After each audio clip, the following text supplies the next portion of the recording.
ಕರ್ನಾಟಕ ರಾಜ್ಯದಲ್ಲಿ ಯಾರ ಸರ್ಕಾರ ನಡೀತಿದೆ ಮತ್ತು ಯಾರಿಗಾಗಿ ಸರ್ಕಾರ ನಡೀತಿದೆ ಇದು ನಮ್ಮ ಪ್ರಶ್ನೆ. ಕರ್ನಾಟಕ ರಾಜ್ಯದ ಈ ಸರ್ಕಾರದ ಬಾರುಕೋಲು ಅನ್ನಿ ಅಥವಾ ಮೂಗುದಾರ ಅನ್ನಿ, ಆ ಮೂಗುದಾರ ಎಲ್ಲಿದೆ? ಕೆ.ಸಿ. ವೇಣುಗೋಪಾಲ್ ಅವರು ಕರ್ನಾಟಕ ರಾಜ್ಯದ ವಿಚಾರಗಳಲ್ಲಿ ಮೂಗು ತೂರಿಸ್ತಾರೆ, ಟ್ವೀಟ್ ಮಾಡ್ತಾರೆ, ಸರ್ಕಾರ ಹೇಗೆ ನಡೆಸಬೇಕು ಅನ್ನುವಂತ ಕಿವಿ ಮಾತನ್ನ ಸರ್ಕಾರಕ್ಕೆ ಹೇಳ್ತಾರೆ. ಅವ್ರದೇ ರಾಜ್ಯದ ಪಿಣರಾಯಿ ವಿಜಯನ್ ಕರ್ನಾಟಕದಲ್ಲಿ ಏನ್ ಮಾಡಬೇಕು ಏನ್ ಮಾಡಬಾರ್ದು ಅಂತ ಹೇಳ್ತಾರೆ.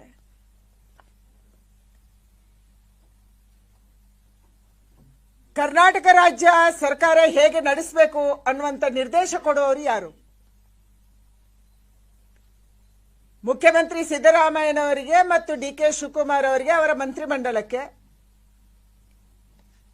ಸಾಂವಿಧಾನಿಕವಾಗಿ ಸರ್ಕಾರ ನಡೆಸಕ್ಕೆ ಹಕ್ಕು ಇದೆಯೋ ಇಲ್ವೋ, ಶಕ್ತಿ ಇದೆಯೋ ಇಲ್ವೋ, ಇದು ನಮ್ಮ ಪ್ರಶ್ನೆ ಇದೆ. ಸಹಜವಾಗಿ ಕೋಗಿಲು ಅಕ್ರಮ ವಲಸಿಗರನ್ನ ನೋಟಿಸ್ ಕೊಟ್ಟು 167 ಮನೆಗಳನ್ನ ತೆರವುಗೊಳಿಸುವುದನ್ನ ಸರ್ಕಾರ ಮಾಡ್ತು. ತುಂಬಾ ಒಳ್ಳೆ ಕೆಲಸ. ಅವರಿಗೆ ಪದೇ ಪದೇ ನೋಟಿಸ್ ಹೋಗಿದೆ. ಅಲ್ಲಿ ಯಾರು ಶೆಡ್ ಹಾಕೊಂಡಿದ್ದಾರೆ ಇದು ಅಕ್ರಮ ಅಂತ ಹೇಳಿದೆ. ಯಾವ ಸಾಲಿಡ್ ವೇಸ್ಟ್ ಮ್ಯಾನೇಜ್ಮೆಂಟ್ಗೆ, ಘನ ತ್ಯಾಜ್ಯ ನಿರ್ವಹಣೆಗಾಗಿ ಅಲ್ಲಿ ಜಮೀನನ್ನ ಡಿಸಿ ಅವರು ಕೊಟ್ಟಿದ್ರು. ಸಾಲಿಡ್ ವೇಸ್ಟ್ ಮ್ಯಾನೇಜ್ಮೆಂಟಿನ ಕೆಲಸ ಅಲ್ಲಿ ನಡೀತಾ ಇತ್ತು. ಅಲ್ಲಿ ಯಾರೋ ಅಕ್ರಮ ವಲಸಿಗರು ಬರ್ತಾರೆ, ಶೆಡ್ ಹಾಕೊಂತಾರೆ.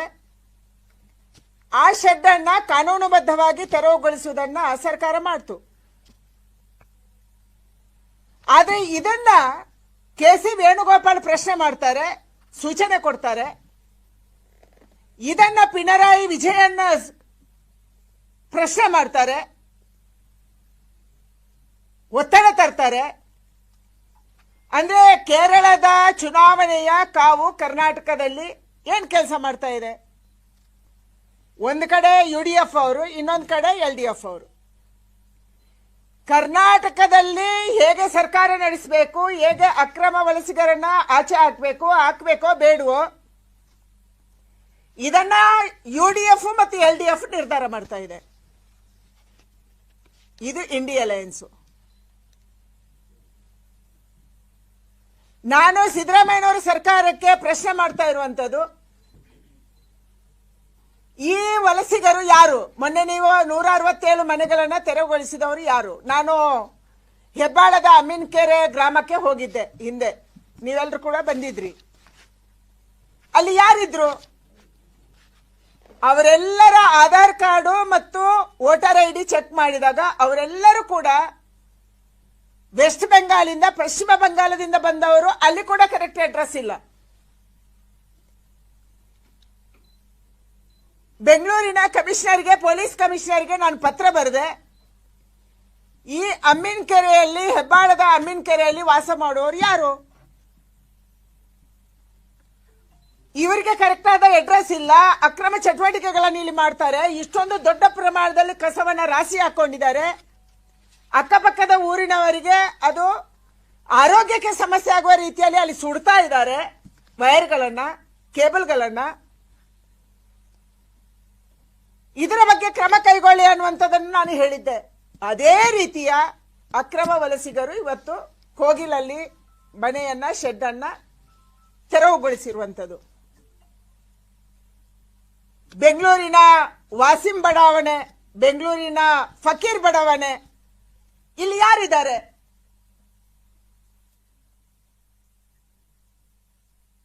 ಡೆಲ್ಲಿಯ ಒತ್ತಡಕ್ಕೆ ಮಣಿದು, ಪಕ್ಕದ ರಾಜ್ಯದ ಒತ್ತಡಕ್ಕೆ ಮಣಿದು ಇವತ್ತು ಮುಖ್ಯಮಂತ್ರಿಗಳು, ಉಪಮುಖ್ಯಮಂತ್ರಿಗಳು ಒಟ್ಟಿಗೆ ಮೀಟಿಂಗ್ ಮಾಡ್ತಾರೆ. ಬಹಳ ದಿನದಿಂದ ಪರಸ್ಪರ ಒಟ್ಟಿಗೆ ಇಲ್ಲ ಅವರು. ಆದ್ರೆ ತಮ್ಮ ಕುರ್ಚಿಯನ್ನು ಉಳಿಸಿಕೊಳ್ಳೋದಕ್ಕಾಗಿ ಒಬ್ರು, ಕುರ್ಚಿಯನ್ನು ಪಡೆಯುವುದಕ್ಕಾಗಿ ಒಬ್ರು ಕಾಂಪಿಟಿಷನ್ ಮೇಲೆ ಡೆಲ್ಲಿ ಹೈಕಮಾಂಡ್ ಅನ್ನ ಪ್ಲೀಸ್ ಮಾಡೋದಕ್ಕಾಗಿ ಒಟ್ಟಿಗೆ ಮೀಟಿಂಗ್ ಮಾಡಿದ್ರು. ಏನ್ ನಿರ್ಧಾರ ತಗೊಂಡ್ರು? ಯಾವ ಅಕ್ರಮ ವಲಸಿಗರು ಅಲ್ಲಿಂದ ಇವತ್ತು ಶೆಡ್ ಅನ್ನ ತೆರವು ಮಾಡಿದೀವಿ, ಆ ತೆರವು ಮಾಡಿದಂತ ಶೆಡ್ಗೆ ನಾವು ಮತ್ತೆ ಮನೆಯನ್ನ ಬೈಯಪ್ಪನಹಳ್ಳಿಯಲ್ಲಿ ಕೊಡ್ತೀವಿ. ಯಾರಪ್ಪ ಅವರು? ಯಾವಾಗ ಅರ್ಜಿ ಸಲ್ಲಿಸಿದ್ರು? ಕರ್ನಾಟಕ ರಾಜ್ಯದಲ್ಲಿ ಅರ್ಜಿ ಸಲ್ಲಿಸಿದವರ ಗತಿ ಏನು? ಇಷ್ಟೊಂದು ದೊಡ್ಡ ಪ್ರಮಾಣದಲ್ಲಿ ಉತ್ತರ ಕರ್ನಾಟಕದ ಜನ ಬೆಂಗಳೂರಿಗೆ ಬಂದು ನೆಲೆಸಿದ್ದಾರೆ. ಇಲ್ಲಿ ಅಭಿವೃದ್ಧಿ ಕೆಲಸಗಳಲ್ಲಿ ಅವರು ಪಾಲುದಾರರಾಗಿದ್ದಾರೆ. ಯಾರೋ ಕನ್ಸ್ಟ್ರಕ್ಷನ್ ಕೆಲಸ ಮಾಡ್ತಾರೆ, ಯಾರೋ ಮನೆ ಕೆಲಸ ಮಾಡ್ತಾರೆ, ಯಾರೋ ಪಾರ್ಕ್ಗಳನ್ನು ನೋಡ್ಕೊಂತಾ ಇದ್ದಾರೆ, ಶೆಡ್ಗಳು ಹಾಕೊಂಡು ಅವರು ಜೀವನ ಮಾಡ್ತಾ ಇದ್ದಾರೆ. ಬೆಂಗಳೂರಿನಲ್ಲಿ ಸ್ವಂತ ವಾಸಿಗರು 10 ವರ್ಷಗಳಿಂದ ಬಿಡಿಎಗೆ, ಬಿಬಿಎಂಪಿಗೆ, ಸ್ಲಂ ಬೋರ್ಡ್ಗೆ, ರಾಜೀವ್ ಗಾಂಧಿ ವಸತಿ ನಿಗಮಕ್ಕೆ ಅರ್ಜಿಗಳನ್ನು ಸಲ್ಲಿಸ್ತಾ ಇದ್ದಾನೆ. ಆದ್ರೆ ಮನೆ ಅಲೋಕೇಶನ್ ಯಾರಿಗೂ ಆಗಿಲ್ಲ. ಆದ್ರೆ ಯಾರು ಅಕ್ರಮ ವಲಸಿಗರಿದ್ದಾರೆ ಪಕ್ಕದ ರಾಜ್ಯದವರು ಕಮೆಂಟ್ ಮಾಡಿದ್ರು, ಕೇಸು ವೇಣುಗೋಪಾಲ್ ಹೇಳಿದ್ರು, ಇದಕ್ಕೆ ತಕ್ಷಣ ಅವರಿಗೆ ಮನೆ ಅಲಾಟ್ ಆಗುತ್ತೆ. ಅಂದ್ರೆ ಕರ್ನಾಟಕ ರಾಜ್ಯದಲ್ಲಿ ಸರ್ಕಾರಿ ಭೂಮಿಯಲ್ಲಿ ಅಕ್ರಮವಾಗಿ ವಲಸೆ ನಿಂತುಕೊಂಡ್ರೆ ಅವರಿಗೆ ಮನೆ ಸಿಗುತ್ತೆ. ಈ ಸಂದೇಶ ಇವತ್ತು ಹೋಗಿದೆ. ನೀವೇನ್ ಮಾಡಕ್ ಹೊರಟಿದ್ದೀರಿ? ಕರ್ನಾಟಕ ರಾಜ್ಯದಲ್ಲಿ ನೀವು ಏನ್ ಮಾಡಕ್ ಹೊರಟಿದ್ದೀರಿ? ಯಾರಿಗೆ ಮನೆ ಸಿಗಬೇಕು? ಇವರು ಯಾವಾಗ ಅರ್ಜಿ ಸಲ್ಲಿಸಿದ್ರು? ಮುಖ್ಯಮಂತ್ರಿಗಳು ಹೇಳ್ತಾರೆ ಅವರಿಗೆ 1 ಲಕ್ಷ ಪರಿಹಾರ ಕೊಡ್ತೀವಿ, 5 ಲಕ್ಷ ಬಿಬಿಎಂಪಿ ಕೊಡುತ್ತೆ. ಜಮೀರ್ ಖಾನ್ ಬಹಳ ಮುಂದೆ ಹೋಗಿ ನಾನು ಅವರಿಗೆ ಮನೆ ಅಲಾಟ್ ಮಾಡ್ತೀನಿ, ಅವರಿಗೆ ಬೀಗದ ಕೈ ಕೊಡ್ತೀನಿ. ಯಾರಿಗೆ ಬೀಗದ ಕೈ ಕೊಡ್ತೀರಿ ನೀವು? ಕನ್ನಡಿಗರಿಗೆ ಕರ್ನಾಟಕದಲ್ಲಿ 16 ವರ್ಷಗಳಿಂದ ನೆಲೆಸಿರುವವರಿಗೆ, ಬೆಂಗಳೂರಲ್ಲಿ ನೆಲೆಸುವವರಿಗೆ ಎಷ್ಟು ಮನೆ ಕೊಟ್ರಿ ನೀವು? ಅವರಿಗೆ ಬೀಗದ ಕೈ ಯಾವ ಕೊಡ್ತೀರಿ? ಶೆಡ್ ಹಾಕೊಂಡಿದ್ದಾರೆ, ಬಾಡಿಗೆ ಮನೆಯಲ್ಲಿದ್ದಾರೆ, ಮಕ್ಕಳ ಫೀಸ್ ಕಟ್ಟಕ್ಕಾಗಲ್ಲ, ಬಾಡಿಗೆ ಕಟ್ಟಕ್ಕಾಗಲ್ಲ, ವಿದ್ಯುತ್ ಬಿಲ್ ಕಟ್ಟಕ್ಕಾಗಲ್ಲ. ಇಂಥ ಹಲವಾರು ಜನ ಕರ್ನಾಟಕದಲ್ಲಿ ಇದ್ದಾರೆ. ನಾನು ಜಮೀರ್ ಖಾನ್ ಅವರಿಗೆ ಇವತ್ತು ಬಹಳ ಸ್ಪಷ್ಟವಾಗಿ ಕೇಳಕ್ಕೆ ಇಚ್ಛೆ ಪಡ್ತಾ ಇರೋದು, ಎಷ್ಟು ಜನ ಅಕ್ರಮ ವಲಸಿಗರಿಗೆ ಕರ್ನಾಟಕದಲ್ಲಿ ವೋಟರ್ ಐಡಿ ಮಾಡಿಸಿದ್ರಿ? ಎಷ್ಟು ಜನರಿಗೆ ಆಧಾರ್ ಕಾರ್ಡ್ ಅಕ್ರಮವಾಗಿ ಮಾಡಿಕೊಟ್ರಿ? ಈಗ ಎಷ್ಟು ಜನಕ್ಕೆ ನೀವು ಮನೆ ಕೊಡುವವರಿದ್ದೀರಿ? ಪಶ್ಚಿಮ ಬಂಗಾಳದ ರೀತಿಯಲ್ಲಿ ಕರ್ನಾಟಕದಲ್ಲಿ ಕೂಡ, ಬೆಂಗಳೂರಲ್ಲಿ ಕೂಡ ನೀವು ಡೆಮೋಗ್ರಫಿ ಚೇಂಜ್ ಮಾಡಕ್ ಹೊರಟಿದ್ದೀರಿ, ವ್ಯವಸ್ಥೆಯನ್ನು ಚೇಂಜ್ ಮಾಡಕ್ ಹೊರಟಿದ್ದೀರಿ. ನಂಗೆ ಇನ್ನೂ ನೆನಪಿದೆ, ಕಂಟೋನ್ಮೆಂಟ್ ರೈಲ್ವೆ ಸ್ಟೇಷನ್ ಅಲ್ಲಿ ಏಟ್ ತಿಂದಿರೋದು. 10 ವರ್ಷದ ಹಿಂದೆ ಅವರ ಟ್ರೈನ್ ಅಲ್ಲಿ 400 ಜನ ಮಕ್ಕಳು, ಅಂದ್ರೆ ಟೀನೇಜರ್ಸ್, 12 ವರ್ಷ, 13 ವರ್ಷ, 14 ವರ್ಷ, 15 ವರ್ಷದ ಮಕ್ಕಳಿದ್ದಾರೆ ಅಂತ ಯಾರೋ ಫೋನ್ ಮಾಡಿದ್ರು. ಇವರೆಲ್ಲ ಬಾಂಗ್ಲಾದೇಶಿಗಳು ಅನ್ನುವಂಥದ್ದನ್ನ ಫೋನ್ ಮಾಡಿ ಹೇಳಿದ್ರು. ನಾವೊಂದು 10 ಜನ ಬಹಳ ಹುರುಪಿಂದ ಕಂಟೋನ್ಮೆಂಟ್ ರೈಲ್ವೆ ಸ್ಟೇಷನ್ಗೆ ನಾವು ಹೋದ್ವಿ. ಅಷ್ಟು ಜನ ಟ್ರೈನ್ ಇಂದ ಇಳಿದ್ರಪ್ಪ. ಸಾಲಾಗಿ ಬಸ್ಗಳು ನಿಂತಿದ್ವು. ನಮಗೂ ಗೊತ್ತಿಲ್ಲ ಅದರ ತೀವ್ರತೆ ಎಷ್ಟಿರ್ಬೋದು ಅಂತ ಹೇಳಿ ನಾವು ಪ್ರಶ್ನೆ ಮಾಡಕ್ಕೆ ಶುರು ಮಾಡಿದ್ವಿ. ನೀವು ಒಂದೇ ಏಜ್ ಅವರು, ಇಷ್ಟು ಜನ ಮಕ್ಕಳು ಎಲ್ಲಿಂದ ಬಂದ್ರಿ? ಅಷ್ಟೊತ್ತಿಗೆ ಒಂದು ದೊಡ್ಡ ಗುಂಪು ಬಂತು, ನಮ್ಮೆಲ್ಲರಿಗೆ ಒಡೀತು. ವರ್ಚುವಲಿ ನಮ್ಮ ಜೊತೆ ಇದ್ದಂತ ಕಾರ್ಯಕರ್ತರಿಗೆ ತಗೊಂಡೋಗಿ ಜೈನ್ ಹಾಸ್ಪಿಟಲ್ ಅಲ್ಲಿ ನಾವು ಅಡ್ಮಿಟ್ ಮಾಡಿದ್ವಿ. ಅವತ್ತಿನಿಂದ ಇವತ್ತಿನ ತನಕ, ಅಥವಾ ಅದಕ್ಕೆ ಮೊದಲಿಂದಲೇ, ಜಮೀರ್ ಖಾನ್ ಅವರ ನ್ಯಾಷನಲ್ ಟ್ರಾವೆಲ್ಸಿನ ಬಸ್ ಅಲ್ಲಿ ಯಾವ ರೈಲ್ವೆ ಸ್ಟೇಷನ್ ಇಂದ ಎಷ್ಟು ಮಕ್ಕಳನ್ನ, ಎಷ್ಟು ಜನರನ್ನ ಬೆಂಗಳೂರಲ್ಲಿ ಸೆಟ್ಲ್ ಮಾಡಿದ್ದೀರಿ? ಇದು ನಮ್ಮ ಪ್ರಶ್ನೆ ಇದೆ. ಇದರ ಬಗ್ಗೆ ಬಹಳ ದೊಡ್ಡ ತನಿಖೆ ಆಗುವಂತ ಅಗತ್ಯ ಇದೆ. ನಾನು ಬೆಂಗಳೂರಿನ ಕಮಿಷನರ್ಗೆ ವಿನಂತಿ ಮಾಡ್ತೀನಿ. ಸರ್ಕಾರಗಳು ಬರ್ತವೆ, ಸರ್ಕಾರಗಳು ಹೋಗ್ತವೆ. ಇವತ್ತು ಬಹಳ ದೊಡ್ಡ ಪಕ್ಷ ರಾಜಕಾರಣದ, ವೋಟ್ ಬ್ಯಾಂಕ್ ರಾಜಕಾರಣದ, ತುಷ್ಟೀಕರಣದ ರಾಜಕಾರಣ ನಡೀತಾ ಇದೆ ಕರ್ನಾಟಕದಲ್ಲಿ. ಕುರ್ಚಿ ಉಳಿಸ್ಕೊಳ್ಳೋದು, ಕುರ್ಚಿ ಹೊಸದಾಗಿ ಹಿಡಿಯುವುದು, ಇದರ ಮಧ್ಯೆ ಸಂಘರ್ಷ ನಡೀತಿದೆ. ಇದರ ಪರಿಣಾಮವಾಗಿ ಯಾರು ಹೆಚ್ಚು ಓಲೈಕೆ ಮಾಡಬೇಕು, ಯಾರು ಹೆಚ್ಚು ಖುಷಿ ಪಡಿಸಬೇಕು, ಇದು ನಡೀತಾ ಇದೆ. ಅದಕ್ಕಾಗಿ ನಾನಿವತ್ತು ಪೊಲೀಸ್ ಕಮಿಷನರ್ ಅವರಿಗೆ ವಿನಂತಿ ಮಾಡೋದು, ಒಂದು ಪತ್ರ ನಾನು ಆಲ್ರೆಡಿ ನಿಮಗೆ ಬರೆದಿದ್ದೀನಿ ಅಮ್ಮಿನಕೆರೆ ಬಗ್ಗೆ. ಇವತ್ತು ಕೋಗಿಲಲ್ಲಿ, ವಾಸಿಂ ಬಡಾವಣೆಯಲ್ಲಿ, ಫಕೀರ್ ಬಡಾವಣೆಯಲ್ಲಿ, ಇಂಥ ಬೆಂಗಳೂರಿನ ಹಲವಾರು ಜಾಗಗಳಲ್ಲಿ ಮತ್ತು ಸರ್ಕಾರಕ್ಕೆ ಸಂಬಂಧಪಟ್ಟ ಭೂಮಿಯಲ್ಲಿ ಎಷ್ಟು ಜನ ಅಕ್ರಮ ವಲಸಿಗರು ನೆಲೆಸಿದ್ದಾರೆ? ಇದರ ಪಟ್ಟಿ ಯಾವಾಗ ತಯಾರು ಮಾಡ್ತೀರಿ ನೀವು? ಕೇವಲ ಒಂದು ಸ್ಯಾಂಪಲ್ ಆಗಿ ನಾನು ಅಮ್ಮಿನಕೆರೆ ಬಗ್ಗೆ ಮಾತಾಡಿದೆ. ಯಾವಾಗ ತಯಾರು ಮಾಡ್ತೀರಿ? ಅಧಿಕಾರಿಗಳು ನೀವು ಪರ್ಮನೆಂಟು, ಸರ್ಕಾರಗಳು ಪರ್ಮನೆಂಟ್ ಅಲ್ಲ.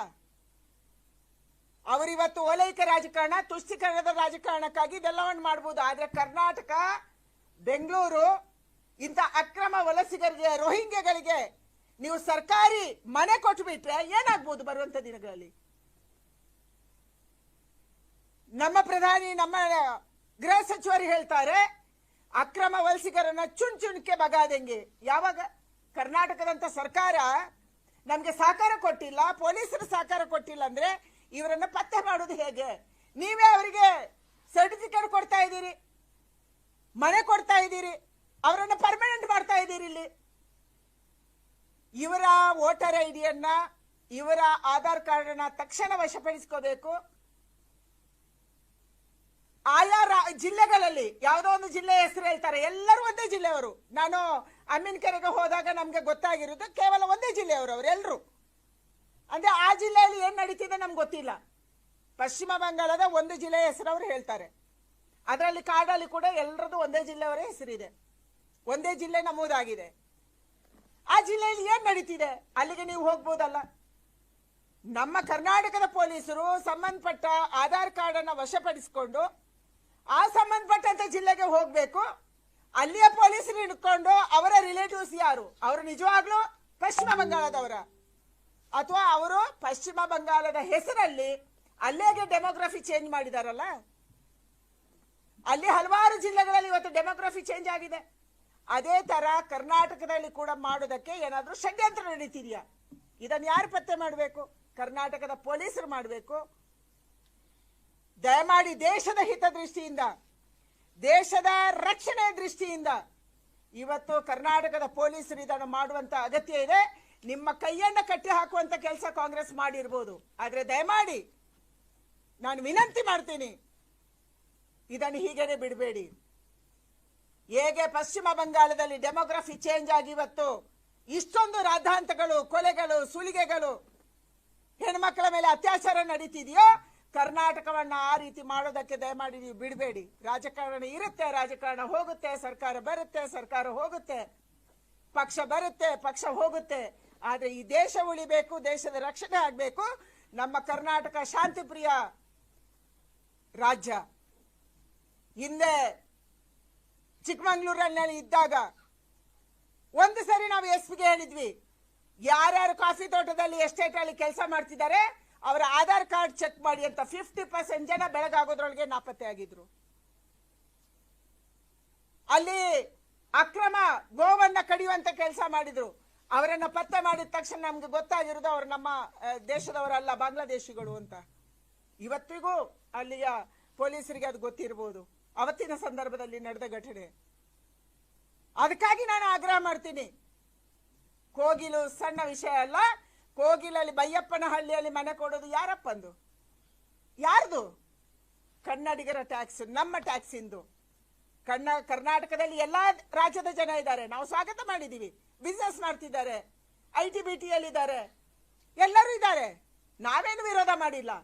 ಆದ್ರೆ ಇವತ್ತು ನೀವು ಕೋಗಿಲಲ್ಲಿ ಅಕ್ರಮ ವಲಸಿಗರು ಯಾರಿದ್ರು ಅವರನ್ನ ಬಿಡಿಸಿದವರಿಗೆ ಮನೆ ಕೊಡ್ತೀವಿ. ಏನ್ ನಡ್ಸಕ್ ಹೊರಟಿದ್ದೀರಿ ನೀವು? ಯಾವ ಕಾನೂನಿನ ಆಧಾರದಲ್ಲಿ ನೀವು ಮನೆ ಕೊಡ್ತೀರಿ? ಯಾವಾಗ ಅವರು ಅಪ್ಲೈ ಮಾಡಿದ್ರು? ಯಾವ ವೇಟಿಂಗ್ ಲಿಸ್ಟ್ ಅಲ್ಲಿ ಇದ್ದಾರೆ? ವೇಟಿಂಗ್ ಲಿಸ್ಟ್ ಇಲ್ಲಿ ಇರುವವರಿಗೆ ಎಷ್ಟು ಜನಕ್ಕೆ ಮನೆ ಕೊಟ್ರಿ? ಅದು ರಾಜೀವ್ ಗಾಂಧಿ ಹೌಸಿಂಗ್ ಬೋರ್ಡ್ ಇರ್ಬೋದು, ಸ್ಲಮ್ ಬೋರ್ಡ್ ಅಲ್ಲಿ ಇರ್ಬೋದು, BDAದಲ್ಲಿ ಇರ್ಬೋದು, ಅಥವಾ ರೆವಿನ್ಯೂ ಅಲ್ಲಿ ಇರ್ಬೋದು. ಎಷ್ಟು ಜನಕ್ಕೆ ನೀವು ಮನೆ ಕೊಟ್ರಿ? ಉತ್ತರ ಕರ್ನಾಟಕದಿಂದ ಬಂದಂತ ಕಾರ್ಮಿಕರು ಇರ್ಬೋದು, ಅಥವಾ ಬೇರೆ ಜನ ಇರ್ಬೋದು, ಬೆಂಗಳೂರಿನ ನಿವಾಸಿಗರು ಇರ್ಬೋದು, ಮನೆಗೆ ಅರ್ಜಿ ಸಲ್ಲಿಸಿದವರು, ಅವರೆಲ್ಲ ಹೋಗ್ಬೇಕು. ನಿಮ್ಮ ವೋಟ್ ಬ್ಯಾಂಕ್ ರಾಜಕಾರಣಕ್ಕೆ, ನಿಮ್ಮ ತುಷ್ಟೀಕರಣದ ರಾಜಕಾರಣಕ್ಕೆ ನಮ್ಮನ್ನು ಬಲಿ ಕೊಡಬೇಡಿ, ಕರ್ನಾಟಕವನ್ನು ಬಲಿ ಕೊಡಬೇಡಿ, ಕರ್ನಾಟಕದ ಶಾಂತಿಯನ್ನು ಬಲಿ ಕೊಡಬೇಡಿ, ಕರ್ನಾಟಕದ ರಕ್ಷಣೆಯನ್ನು ಬಲಿ ಕೊಡಬೇಡಿ. ಇದು ನನ್ನ ಆಗ್ರಹ ಇದೆ. ಅದಕ್ಕಾಗಿ ತಕ್ಷಣ ಯಾರವರು ಅನ್ನುವಂಥದ್ದು ತನಿಖೆ ಆಗಬೇಕು. ಇಲ್ಲಿ ಕೂತ್ಕೊಂಡು ಕಾರ್ಡ್ ನೋಡಿದ್ರೆ ಅದು ವೆಸ್ಟ್ ಬೆಂಗಾಲ್ ಅಂತ ತೋರಿಸುತ್ತೆ, ನಮ್ಗೆ ಗೊತ್ತಿದೆ. ನಾನು ಅಮ್ಮಿನಕೆರೆಯಲ್ಲಿ ನೋಡಿದ್ದೀನಿ. ಆದ್ರೆ ಅಲ್ಲಿ ಹೋಗಿ ನೀವು ಇದನ್ನ ಪತ್ತೆ ಮಾಡಕ್ಕಾಗತ್ತಾ? ನಮ್ಮ ಪೊಲೀಸರಿಗೆ ಆ ತಾಕತ್ತಿದೆ. ನೀವು ಅವರ ಕೈಗೆ ಶಕ್ತಿ ಕೊಡಿ, ಅವರಿಗೆ ಸೂಚನೆ ಕೊಡಿ. ಯಾವುದೇ ರಾಜ್ಯಕ್ಕೆ ಹೋಗಿ ಕೂಡ ಅವ್ರು ಯಾರು ಅನ್ನುವಂಥದ್ದನ್ನು ಪತ್ತೆ ಮಾಡುವಂತ ಶಕ್ತಿ ನಮ್ಮ ಪೊಲೀಸರಿಗಿದೆ. ಆದ್ರೆ ಅವರ ಕೈಯನ್ನ ಕಟ್ಟಿ ಹಾಕುವಂತ ಕೆಲಸವನ್ನು ಕಾಂಗ್ರೆಸ್ ಸರ್ಕಾರ ಮಾಡ್ತಾ ಇದೆ. ಇದಕ್ಕೆ ನಾವು ಒಪ್ಪೋದಿಲ್ಲ. ಮತ್ತು ತಕ್ಷಣ ಯಾವ ನಿರ್ಧಾರವನ್ನ ಸರ್ಕಾರ ಮಾಡ್ತಾ ಇದೆ, ನಾವು ಮನೆ ಕೊಡ್ತೀವಿ ಬೈಯಪ್ಪನಹಳ್ಳಿಯಲ್ಲಿ, ಬೈಯಪ್ಪನಹಳ್ಳಿ ಇಲ್ಲಿಯವರಿಗೆ ಮನೆ ಕೊಡಿ, 16 ವರ್ಷಗಳಿಂದ ನೆಲೆಸುವವರಿಗೆ ಕೊಡಿ. ನಾವು ಅದರಲ್ಲಿ ಕೇಳಲ್ಲ ಅವ್ರು ಯಾವ ರಾಜ್ಯದಿಂದ ಬಂದಿದ್ರು, ಯಾವ ಜಿಲ್ಲೆಯಿಂದ ಬಂದಿದ್ರು, ನಾವು ಕೇಳಲ್ಲ. ಯಾಕೆಂದ್ರೆ ಕರ್ನಾಟಕದಲ್ಲಿ ನೆಲೆಸಿದ್ದಾರೆ. ಕರ್ನಾಟಕದ ಅಭಿವೃದ್ಧಿಗೆ ಅವರ ಪಾಲುದಾರಿಕೆ ಇದೆ, ಬೆಂಗಳೂರಿನ ಅಭಿವೃದ್ಧಿಗೆ ಪಾಲುದಾರಿಕೆ ಇದೆ. ಅದಕ್ಕಾಗಿ ನಾನು ಆಗ್ರಹ ಮಾಡ್ತಾ ಇರುವಂತದ್ದು.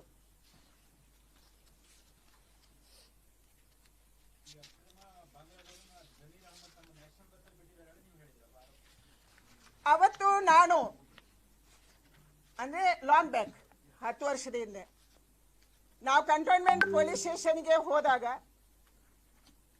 ಆ ಟ್ರೈನಿಂದ ಇಳಿದ್ರು ಟೀನೇಜರ್ಸು. ನಾವು ಆ ಟೀನೇಜರ್ಸ್ಗೆ ಎಲ್ಲಿಂದ ಅಂತ ಪ್ರಶ್ನೆ ಮಾಡಕ್ ಶುರು ಮಾಡಿದ್ವಿ. ಒಂದು ಗುಂಪು ಬಂತು, ನಮ್ಗೆ ಹೊಡೀತು. ಅದರಲ್ಲಿ ಹಲವಾರು ಜನ ಆಸ್ಪತ್ರೆಗೆ ಅಡ್ಮಿಟ್ ಆಗಿದ್ದಾರೆ. ಅಲ್ಲಿ ನಿಂತಿರುವಂತ ಬಸ್ಗಳು ಜಮೀರ್ ಖಾನ್ ಅವರದು, ಜಮೀರ್ ಖಾನೇ ತಂದಿರೋದು ಅಂತ ಅವ್ರು ಹೇಳಿದ್ರು. ಅಲ್ಲಿ ಯಾವ ಪೊಲೀಸರು ಏನ್ ಮಾಡಿಲ್ಲ. ರೈಲ್ವೆ ಸ್ಟೇಷನ್ ಅಲ್ಲಿ ಇದ್ದಂತ 2 ಪೊಲೀಸರು ನಮ್ಗೇನೋ ರಕ್ಷಣೆ ಕೊಡಕ್ಕೆ ಅವ್ರು ಆಗ್ಲಿಲ್ಲ, ಯಾಕಂದ್ರೆ ಅಂತ ದೊಡ್ಡ ಗುಂಪಿತ್ತು. ಅವತ್ತೇ ನಾವು ಕಂಪ್ಲೇಂಟ್ ಮಾಡಿದ್ವಿ. ಆದ್ರೆ ಅವತ್ತೇನಾಗಿರ್ಲಿಲ್ಲ. 2013 ಸಿದ್ದರಾಮಯ್ಯ ನೇತೃತ್ವದ ಬಹಳ ಸರ್ಕಾರ ಅದು. ನಂಗೆ ಅನಿಸಿರುವಂತದ್ದು ಇವತ್ತು ತನಿಖೆ ಆಗ್ಬೇಕು. ಅದು ಎಣ್ಣೆ ತನಿಖೆ ಆಗ್ಬೇಕು ಅಥವಾ ಯಾವ ತನಿಖೆ ಆಗ್ಬೇಕು ಗೊತ್ತಿಲ್ಲ. ಬೆಂಗಳೂರಿಗೆ ಅಕ್ರಮ ವಲಸಿಗರನ್ನ ತರೋದಕ್ಕೆ ಜಮೀರ್ ಖಾನ್ ಅವರ ಪಾತ್ರ ಏನು? ಜಮೀರ್ ಖಾನ್ ಅವರು ಇವತ್ತು ಈ 167 ಮನೆಗಳಿಗೆ ತಕ್ಷಣ ಮನೆ ಕೊಡ್ತೀವಿ, ಸಾಲ ಕೊಡಿಸ್ತೀವಿ, BBMP ಇಂದ ದುಡ್ಡು ಕೊಡ್ತೀವಿ ಅನ್ನೋದಕ್ಕೆ ಹೇಳೋದಕ್ಕೆ ಕಾರಣ ಏನು? ಯಾರನ್ನು ನೀವು ರಕ್ಷಣೆ ಮಾಡಕ್ ಹೊರಟ್ರಿ? ಯಾರಿಗೆ ಕರ್ನಾಟಕದಲ್ಲಿ ಸೆಟ್ಲ್ ಮಾಡಕ್ಕೆ ನೀವು ಹೊರಟಿದ್ದೀರಿ? ಇದು ನಮ್ಮ ಪ್ರಶ್ನೆ ಇದೆ. ಈ ಪ್ರಶ್ನೆಗೆ ತನಿಖೆಯಿಂದ ಮಾತ್ರ ಉತ್ತರ ಬರಕ್ಕೆ ಸಾಧ್ಯ. ನಮ್ಗೆ ಗೊತ್ತಿಲ್ಲ ಅವ್ರು ಎಲ್ಲಿ, ಅವ್ರು ಯಾಕೆ ಬಂದ್ರು, ಯಾರು ಕಳ್ಸಿದ್ರು, ಯಾಕೆ ಬಸ್ಗಳು ನಿಂತಿದ್ವು, ಯಾರು ಬಂದಿದ್ದಾರೆ, ಎಷ್ಟು ಜನ ಬಂದಿದ್ದಾರೆ, ಯಾರನ್ನು ಸೆಟ್ಲ್ ಮಾಡಕ್ಕೆ ಇಲ್ಲಿ ಹೊರಟಿದ್ದೀರಿ, ಯಾವ ಡೆಮೋಗ್ರಫಿ ಚೇಂಜ್ ಮಾಡಕ್ಕೆ, ವೋಟ್ ಬ್ಯಾಂಕ್ ಚೇಂಜ್ ಮಾಡಕ್ಕೆ ನೀವು ಹೊರಟಿದ್ದೀರಿ, ಎಲ್ಲಿ ಹೊರಟಿದ್ದೀರಿ ನಮ್ಗೆ ಗೊತ್ತಿಲ್ಲ. ಆದ್ರೆ ಇದಕ್ಕೆ ಬಹಳ ಉನ್ನತ ಮಟ್ಟದ ತನಿಖೆ ಆಗ್ಬೇಕಾಗಿದೆ ಅನ್ನುವಂಥದ್ದು ಮಾತ್ರ ನಂಗೆ ಗೊತ್ತಿದೆ.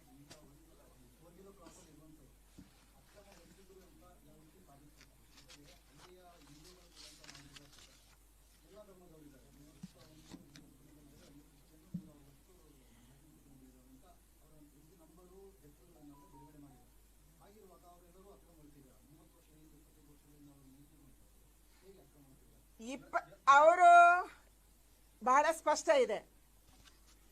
ನಮ್ಮ ಸೆಟಲೈಟ್ ಪಿಕ್ಚರ್ ಅನ್ನು ತೆಗಿಬೇಕು.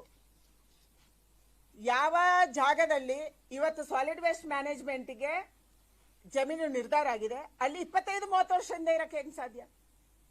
It's not possible at all. ನೀವು ರೆಕಾರ್ಡ್ ಕ್ರಿಯೇಟ್ ಮಾಡ್ಬೋದು. ಯಾರು ಬೇಕಾದ್ರೂ ಇವತ್ತು ಈ ಸರ್ಕಾರದಲ್ಲಿ ದುಡ್ಡು ಕೊಟ್ರೆ ರೆಕಾರ್ಡ್ ಕ್ರಿಯೇಟ್ ಮಾಡಿ ಕೊಡ್ಬೋದು. ಆದ್ರೆ ಸೆಟಲೈಟ್ ಪಿಕ್ಚರ್ನ ಪ್ರಕಾರ ನಾವು ತಗೋಬೇಕು. 3 ವರ್ಷದ ಹಿಂದೆ, 5 ವರ್ಷದ ಹಿಂದೆ ಅಲ್ಲಿ ಯಾರಿದ್ರು? ಸಾಲಿಡ್ ವೇಸ್ಟ್ ಮ್ಯಾನೇಜ್ಮೆಂಟ್ ನ ಜಾಗದಲ್ಲಿ ಏನ್ ಚಟುವಟಿಕೆ ನಡೀತಾ ಇತ್ತು? ಖಂಡಿತ ಇರಲಿಲ್ಲ. ಅಲ್ಲಿ ಹೊಸದಾಗಿ ಅಲ್ಲಿ ಶೆಡ್ ನಿರ್ಮಾಣ ಆಗಿದೆ. ಮತ್ತೆ ಧರ್ಮದ ಬಗ್ಗೆ ನಾವು ಮಾತಾಡಿಲ್ಲ. ಯಾವ ಧರ್ಮೀಯರು ಬೇಕಾದ್ರೂ ಇರ್ಬೋದು. ಆದ್ರೆ ಹೊರ ದೇಶದಿಂದ ಬಂದಿರುವವರನ್ನ, ರೋಹಿಂಗ್ಯಗಳಿಗೆ ನಾವ್ಯಾಕೆ ಸೆಟಲ್ಮೆಂಟ್ ಮಾಡಬೇಕು? ನೀವು ಪತ್ತೆ ಮಾಡಿ. ಅದಕ್ಕೆ ನಾನು ಹೇಳ್ತಾ ಇರೋದು ಪೊಲೀಸರಿಗೆ, ಅವರು ಯಾವ ಜಿಲ್ಲೆಯವರು, ಆ ಜಿಲ್ಲೆಗೆ ಸಂಬಂಧಪಟ್ಟವರು. ನಾನು ಅಮ್ಮಿನಕೆರೆದು ಬಹಳ ಸ್ಪಷ್ಟ ಉದಾಹರಣೆ ಕೊಟ್ಟೆ, ನನ್ನ ಹತ್ರ ಫೋಟೋನೂ ಇದೆ. ಅಲ್ಲಿ ID ಕಾರ್ಡ್ ಇದ್ದು ಮತ್ತೆ ಅಲ್ಲಿಯ ಆಧಾರ್ ಕಾರ್ಡ್ ಇದ್ದು. ಕೇವಲ ಒಂದು ಜಿಲ್ಲೆದು ಮಾತ್ರ ಇದೆ. ನಾನು ಹೆಸರು ಮರ್ತೆ, ಪಶ್ಚಿಮ ಬಂಗಾಳದ ಯಾವುದೋ ಒಂದು ಜಿಲ್ಲೆದು. ಅವರು ಇವತ್ತು ಎಲ್ಲೋದ್ರು? ಅರ್ಧಕ್ಕರ್ಧ ಜನ ಅಲ್ಲೇ ಇದ್ದಾರೆ. ಇನ್ನೂ ಅರ್ಧ ಜನ ಅಲ್ಲಿಂದ ಏನೋ ಎದ್ರಕೊಂಡು ಹೋಗಿದ್ದಾರೆ. ಎಲ್ಲೋದ್ರು? ಮತ್ತೆ ಅವ್ರು ಎಲ್ಲಿಂದ ಬಂದ್ರು. ಇದನ್ನ ಯಾರು ಪತ್ತೆ ಮಾಡಬೇಕು? ಅಲ್ಲಿಯ ಪೊಲೀಸರು ಮತ್ತು ನಮ್ಮ ಪೊಲೀಸರು ಒಟ್ಟು ಸೇರಿ ಪತ್ತೆ ಮಾಡಬೇಕು. ಅದಕ್ಕೆ ನಾನು ಆಗ್ರಹ ಮಾಡ್ತಾ ಇರೋದು, ಇದರ ಬಗ್ಗೆ ಸಮಗ್ರವಾದಂತ ತನಿಖೆ ಆಗಬೇಕು. ನಮ್ಮ ಸೋಲಿಡ್ ವೇಸ್ಟ್ ಮ್ಯಾನೇಜ್ಮೆಂಟ್ ಅಲ್ಲಿ ಬಂದು ಅವ್ರು ಕೂತ್ಕೊಂಡು ಅಕ್ರಮ ನೆಲೆಸಕ್ಕೆ ಯಾರು ಕಾರಣೀಕರ್ತರು? ನಮ್ಮ ಅಧಿಕಾರಿಗಳು ಯಾರು? ನೀವು ಒಬ್ರು ಇಬ್ರು ಮೂವರನ್ನ ಸಸ್ಪೆಂಡ್ ಮಾಡಬಹುದು, ಆದ್ರೆ ಆ NGO ಕೂಡ ಯಾರ್ದು? NGOಗೂ ಮತ್ತೆ ಅಕ್ರಮವಾಗಿ ಅಲ್ಲಿ ನೆಲೆ ಊರಕ್ಕೆ ಏನು ಸಂಬಂಧ? ಸರ್ಕಾರಿ ಭೂಮಿಯಲ್ಲಿ ಎಲ್ಲಿ ಬೇಕಾದ್ರೆ ನೀವು ಶೆಡ್ ಹಾಕೊಂತೀರಿ? ಹೆಂಗೆ ಅಲೋ ಮಾಡೋಣ? ಮತ್ತೆ ಯಾರು ಅಕ್ರಮವಾಗಿ ವಾಸ ಮಾಡ್ತಾರೆ, ಕರ್ನಾಟಕದ ಪರಿಸ್ಥಿತಿ ಏನಾಗ್ಬೋದು ಹೇಳಿ? ಯಾರು ಅಕ್ರಮವಾಗಿ ವಾಸ ಮಾಡ್ತಾರೆ ಅವ್ರಿಗೆ ಮನೆ ಸಿಗುತ್ತೆ ಅಂದ್ರೆ ಇನ್ನು ಎಲ್ಲ ಕಡೆ ಅಕ್ರಮವಾಗಿ ವಾಸ ಮಾಡೋ ಅವ್ರಿಗೆ ಮನೆ ಅಲಾಟ್ ಆಗುತ್ತೆ. ಇದ ಸಂದೇಶ ನಮ್ದು? ಅಥವಾ ವೇಟಿಂಗ್ ಲಿಸ್ಟ್ ಅಲ್ಲಿ ಇರುವವರಿಗೆ ನಾವು ಮನೆ ಕೊಡ್ಬೇಕಾ? ಎಷ್ಟು ವರ್ಷದಿಂದ ಕಾಯ್ತಾ ಇರುವವರಿಗೆ ಮನೆ ಕೊಡ್ಬೇಕಾ? ಇವತ್ತು ಇದನ್ನ ರಾಜ್ಯ ಸರ್ಕಾರ ನಿರ್ಧಾರ ಮಾಡಬೇಕು. ಪಿಣರಾಯಿ ವಿಜಯನ್ ಹೇಳಿದ್ರು, ಒತ್ತಡ ಮಾಡಿದ್ರು, ಅದಕ್ಕೆ ನಾವು ನಿರ್ಧಾರ ತಗೊಂತೀವಿ. KC ವೇಣುಗೋಪಾಲ್ ನಿಮ್ಮ ಹೈಕಮಾಂಡ್, ಅದಕ್ಕೆ ನಾವು ನಿರ್ಧಾರ ಮಾಡ್ತೀವಿ. ನಿಮ್ಮ ನಿರ್ಧಾರ ಏನು? ನಿಮ್ಮ ನಿರ್ಧಾರ ಇದ್ದಿದ್ದು ಸತ್ಯ ಇತ್ತು, ಸರಿ ಇತ್ತು, ಅಲ್ಲಿಂದ ತೆಗಿಬೇಕು, ಅಲ್ಲಿಂದ ಅವರನ್ನ ತೆರವುಗೊಳಿಸಬೇಕು, ಇದಿತ್ತು. ಅದನ್ನು ಬಿಟ್ಟಿಗೆ ಹೊಸದಾಗಿ ಏನು ಕತೆ ಹೇಳ್ತಾ ಇದ್ದೀರಿ ನೀವು? ಅವರಿಗೆ ಹಂಗೆ ಬೈಯಪ್ಪನಹಳ್ಳಿಯ ಮನೆ ರೆಡಿಯಾದ ಮನೆಯ ಕೀಯನ್ನು ನೀವು ಕೊಡ್ತೀರಿ? ಯಾವ ಕಾನೂನಿನ ಅಡಿಯಲ್ಲಿ ಕೊಡ್ತಾ ಇದ್ದೀರಿ?